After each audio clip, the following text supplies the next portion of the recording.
Hello, everybody, and welcome to Week 4 preview of the CMS League Varsity STEM and Esports. My name is Bear Light. You typically see me here on Wednesday nights, but we're here to hype up this week because, Charlie, as you know, only 2 weeks left here for these teams to really get at it. Yeah, exactly. We've got a really tight leaderboard, both on the esports side and the STEM side, and a bunch of games that we're really excited about. So I am stoked to be going through them with you, Bear, this week. So yeah, let's take a look at the leaderboard here first. We've got a three-way tie for first between JT Williams, Philip O'Barry, and Huff.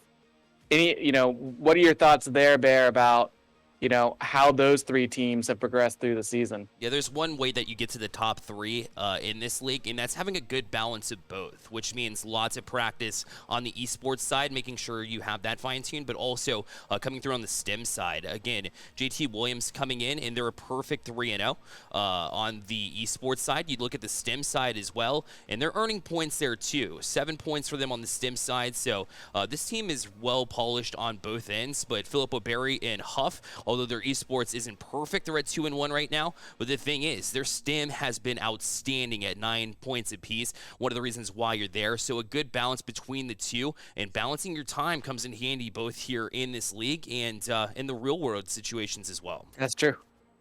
Yeah, I know we all keep really busy, and the reality is you're exactly right, Fairlight. These three teams that are at the top, they've been consistent across both, and that's going to be a huge key.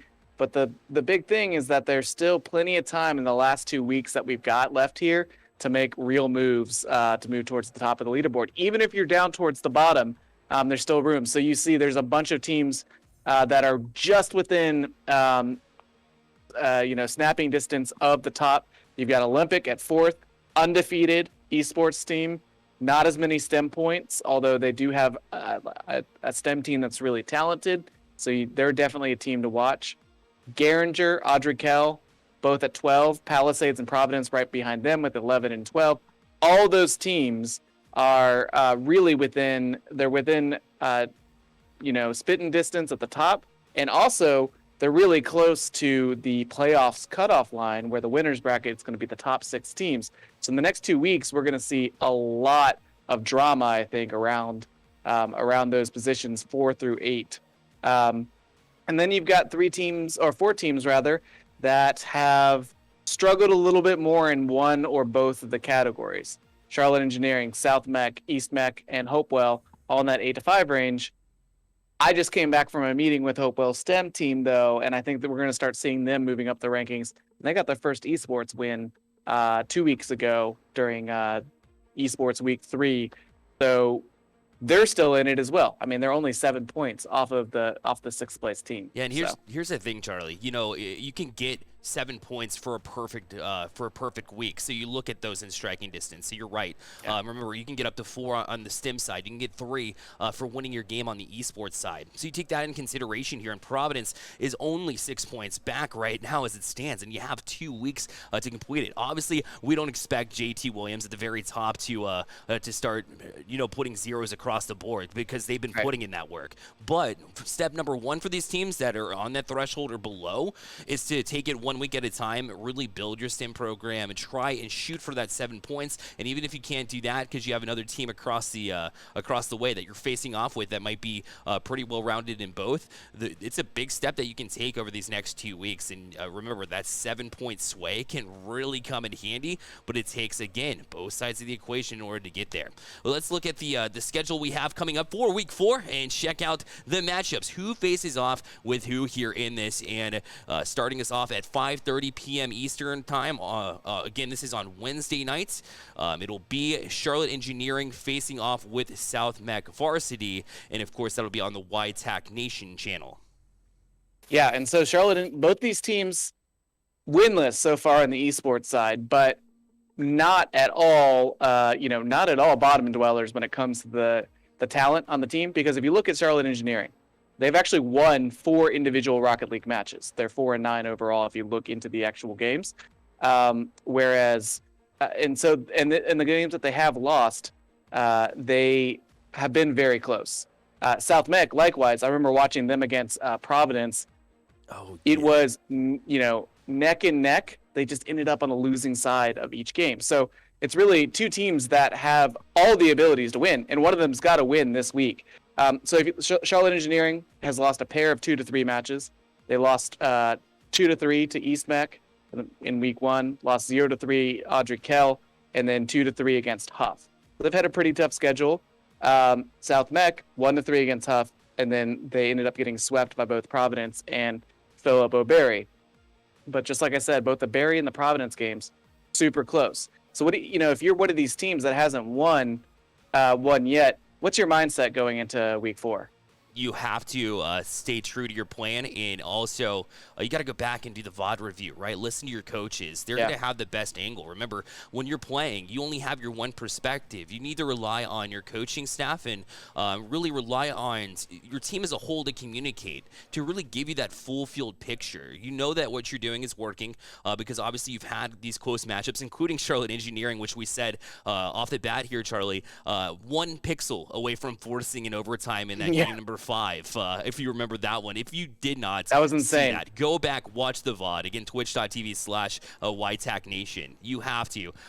What a game that was. Had me jumping on the floor. So if I'm these teams, I'm not entirely discouraged, although that can be discouraging. But I would mention you have to get that full picture, and that starts with communication. Yep, absolutely. And I think the real quick keys of the game are, if you're South Mech, you gotta limit Skimmett, who's the star player, maybe the most individually talented player in the entire league. At least if you look at Rocket League points, he's scored more than anybody else.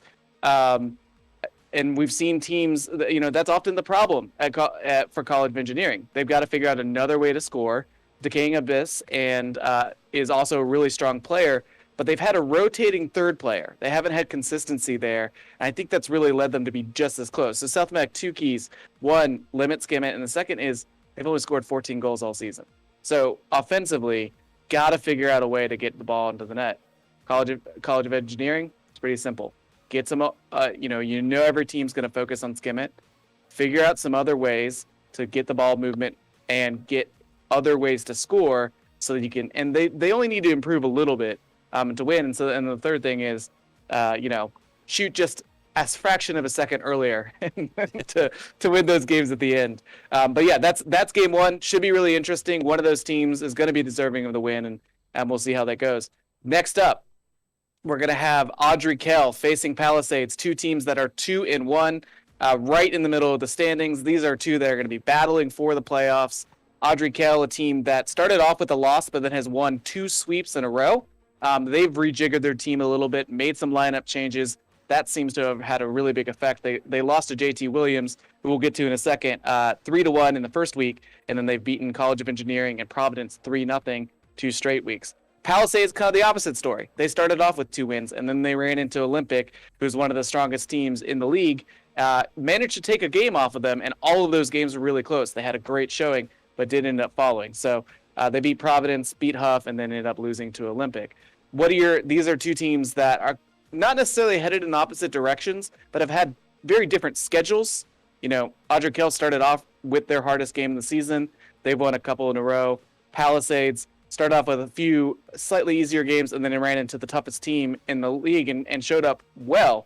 What are your thoughts, Bearlight, on this matchup? So initial thoughts for me here, if I'm talking from Audrey Kell's point of view here, looking at this matchup, it's always kind of favorable if you face the toughest opponent or one of the toughest opponents to kick off the year, because what that really does is set the tone, or set the expectations of your team, and the fact that you've been able to live up to those, and you're on a hot streak coming in. You're off a couple of wins here of matches. You on this hot streak, you want to keep riding that one too. I think for Audrey Kell, that's a good sign for them that they're on this roll. And then, looking at Palisades and them coming off a hot start, but then I wouldn't say cool off. I don't think they're cooling off per se, but I do think that after that loss, they have to find a way to bounce back, just like Audrey Kell did in week 1. I expect Palisades to really hop out and accomplish that and give Audrey Kell a run for their money here. I think it'll be a super close matchup. I think that goes without saying with 2-1 teams. It'll be a matter of who can really control the pace early in these best of 5s. You get the first couple of games going, and it'll really determine, where you're going to be when it comes to the end of this series. Yeah, and I mean, key players, when you look at Audrey Kell, both Barris and Lifton Yu have come in. Barris actually didn't play in the first game, I don't believe. And so they got to keep that team consistent. They've started out, so keeping that team, making sure everybody shows up, and continuing that chemistry is their key. I think from the Palisades point of view, they've got nothing to be ashamed of. They played really well against Olympic. It's staying focused and continuing to prove that they're one of the better teams. And then for both of these schools, STEM's going to be really important because that's actually really. Audrey Kill actually submitted 2 games. They had 2 different students submit. They have to pick one of those games to improve and make improvements. When you look at Palisades, it was kind of a last-minute thing when they submitted their game, so that's going to be crucial as well. We actually ended up meeting with their STEM team earlier today, so I'm expecting big things out of Palisades as well. Let's go to game number 3, which is the headline matchup. It's the 2 teams that are at the top when it comes to. There it is. Yeah, yes, it is. So JT Williams tied for first. Olympic is 4th place overall. They're both undefeated in esports. You've got the highest score in the entire league, which is Seba Nutella on JT Williams. You've got just, honestly, Olympics, when you look at the individual stats for the players, nothing necessarily jumps out. They just keep winning. Olympic has lost only 1 game overall. They're 9-1. And actually, say the same thing for JT Williams. They're also 9-1. So this is the battle of, I was going to say the Titans, but that's Hopewell. Battle of the champions. What do you think, Bearlight? Oh, man. When we talk about, the super close matchup that Charlotte Engineering unfortunately fell by just that little bit, that's what I imagine this game is going to be on the esports side.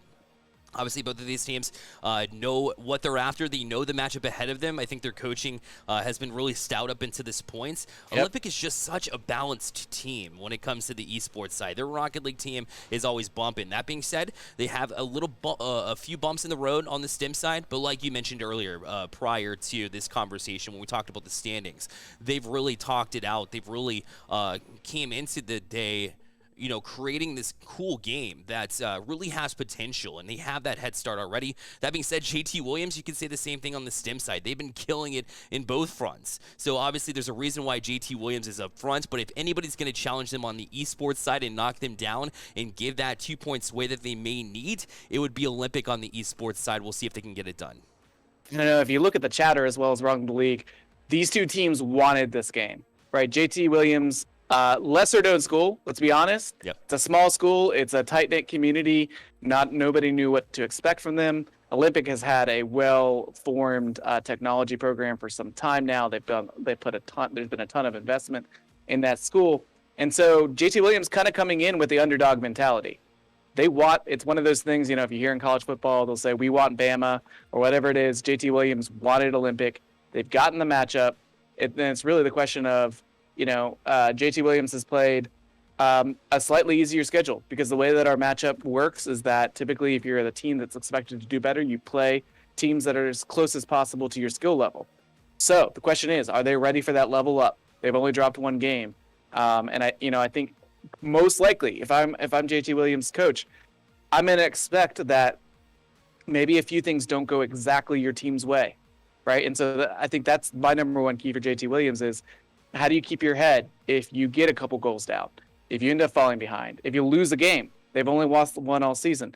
On the other hand, with Olympic, I see the danger of overconfidence. Sure. When you look at Palisades, they won the first game of that match last week really easily, and then Palisades came back and beat them. Olympic ended up, and the last 2 games were very, very close. When you're a team that really hasn't been challenged and they're sort of the recognized favorite, you see this in all levels of sports. Yep. It is easy to let your guard down. And so I think both, I don't necessarily have the expertise on the technical and the tactical breakdown between the 2 teams. I'll leave that for us on Wednesday when we go through when we get the professional casters on. But the mental part of the game, that part I know about. And I think it's going to be really interesting, to see how those 2 teams match up. I think you're right. On the traditional sports side, it's attributed to, overlooking maybe a matchup and then on to the next one. That being said, this is the matchup that they have, to kind of talk Olympic up a little bit here, this is the matchup they've been waiting for because they know it's going to be potentially their toughest challenge. So I don't think they're going to be overlooking one per se. So I think it gives them a little bit of a better chance here when we talk about their ability to create plays and match up against a team that's also up and running. So it's not going to be them coming in and maybe sleeping on their opponent here. Although I do see what you're saying with the overconfidence potential for Olympics, seeing as they've won all the esports games pretty handedly so far, so you make a valid point there as well, Charlie. Let's move on to the next matchup here as we have, of course, the 7:45 matchup, which will be Hopewell Varsity facing off with Providence Varsity. Charlie, your initial thoughts here? Yeah, I mean, Hopewell is a team that got their first win of the season just last week, going up against East Mech. They ended up winning at 3-2 in a nail-biter. They had not won an individual Rocket League match all season prior to that. They had also never submitted a STEM submission. The good news is we've made a lot of progress on the STEM side, so I'm really excited to see the work that Profis and the rest of his team are doing over there at Hopewell. Meanwhile, you've got a Providence team that's been pretty inconsistent. Lost their first matchup against Palisades 3-1. Ended up sweeping South Mech 3-0, although all of those games were extremely close, extremely low scoring, and then got kind of blown out by Audric Kell 3-0 in their last week. So I think, with Providence, is the focus there. With Hopewell, they're a team on the come up. They're a team that just won their first game. They're about ready to move their STEM points. I expect them to move pretty rapidly up through the rankings. Again, as a North Mech Viking myself, it pains me to say it. But, so Providence is about the focus. Hopewell, it's about the confidence, really. If they feel like they are ready to compete, now is the time to compete. And this is actually as part of a doubleheader we'll be playing at the same time. But that's kind of my breakdown when it comes to Hopewell versus Providence. Yeah, Hopewell is on my upset alert here, and the two teams are even on the esports side. Here's why I say that. For a couple of reasons. I think Hopewell has a good shot here, not only because, they're also sitting at that 1 and 2 level and they just got their last win, so they're riding that confidence on the esports side. But then we talk about the STEM side, and you say they're ready to pop into action. I fear for Providence, the last thing you want to do as Providence is have the STEM team show up and just not make that many adjustments to the game they've already created, right? And you try to sleep on Hopewell saying, hey, we don't have to focus on the STEM side. Like, let's just hang out and play some games. What could go wrong is Hopewell will make a submission, but not only that, it'll be a strong one at that, and then you lose points on the STEM side. This is Providence's biggest opportunity to gain points here, because if Hopewell, traditionally speaking, hasn't been as strong on the STEM side, they have to basically start from scratch here to create their game, right? So you can really get ahead and make a great game. So I'd love the potential here for Providence. It could also be their downfall too. Let's hope it's the first. Yeah, I mean, it's crucial. It's crucial, right? Because Providence is 8th place. They're right on the edge of the playoffs. And just so everyone knows, Hopewell didn't submit a video game, so they've had to, in the period of these last 2 weeks, create an entire new one from scratch, since they don't have one to improve. All right, let's move on to the other game in the doubleheader, which is Geringer against East Mech.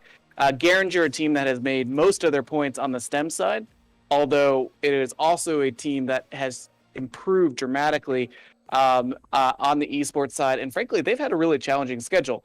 Lost to Olympic. They did end up beating Hopewell, and then they played the two best teams in the league, losing to Olympic and to JT Williams. Really tough schedule, still managed to get a win out of it. East Mech on the other side, they've been on both sides of Game 5s. They won in the first week against College of Engineering 3-2. They lost last week against Hopewell 3-2. So the question is, that's a disappointing loss. Question is whether they can bounce back from that. Yeah, it'll be tough for them to bounce back with Geringer playing as well as they have been, and sitting at that 1 and 2 mark with those matchups, facing the top two teams in the league here. So Geringer going to come in as strong favorite in this one. But again, it all goes back to you can't have that overconfidence. You got to walk in knowing what you have, willing to put in the work here. I love their submissions. They've been doing great on the STEM side here, as they're only 2 points behind the leading teams in the STEM side, with Philip O'Berry having 9 points in the STEM side, Huff with 9 as well. They got 7 just like JT Williams as well, and their esports were trying to hang out with JT Williams. Unfortunately, they weren't quite there yet, but they do have that potential. And when you see the top 2 teams on the esports side, that also means that you have that feel of pace. You find that when you play more competitive competition, competitive competition, being repetitive myself. Higher level competition. There it is, absolutely. Then what happens is it really it improves your gameplay too. You kind of see what's possible out there. What kind of pace do they play with? What can we bring as well? So for Garinger, they've definitely got a good shot here. For East Mech, they got to continuously improve right now. Their stim's not incredibly strong, but what is the fact that they're able to put in a few submissions. So as long as their stim side comes out ready to play, I think their esports team has a shot here. But then it always seems to be when you face as a team as an underdog, that's when you can really truly shine. We'll see if that's the case here for East Mech. Yep, absolutely. All right, let's go to our last game. 8:30 p.m. kickoff. Going to be Huff, the Huskies of Huff against the Cardinals of Philip O'Berry, which according to our logo here, they are the Academy Cardinals. I like it. Philip O'Berry, a team that won their first game, dominated Hopewell 3-0. Then they got kind of dominated back by Olympic. That was a matchup that was honestly not close. They lost 3-0, but then rebounded, which is what you like to see. They ended up blanking South Mech 3-0 in their last match. So every single one of their matchups has been sweeps. They swept 2, were swept once. On the Huff side, one of the stronger STEM teams for sure. And they are a perfect 500 when it comes to individual games. They've won 6, they've lost 6, but they ended up winning 2 of the matches. So they've allocated their wins effectively. And, looking at the overall leaderboard, Huff's tied for first. So is Philip O'Berry. So the STEM side of things are going to be huge too. So from esports, the team's kind of been all over the place, but they've been consistent with STEM. And given that JT Williams, who's the other team tied for first, has their toughest matchup of the year, this is an opportunity for both of these schools to leap into first and get that bye in the playoffs if they can hold on to that position. The first 2 teams are going to get a bye. What do you think about this, Bear? This is the matchup that I came to see. You were talking up JT Williams in Olympic, and that's going to be a great matchup. But this one has it all, right? 2 2-1 teams on the esports side.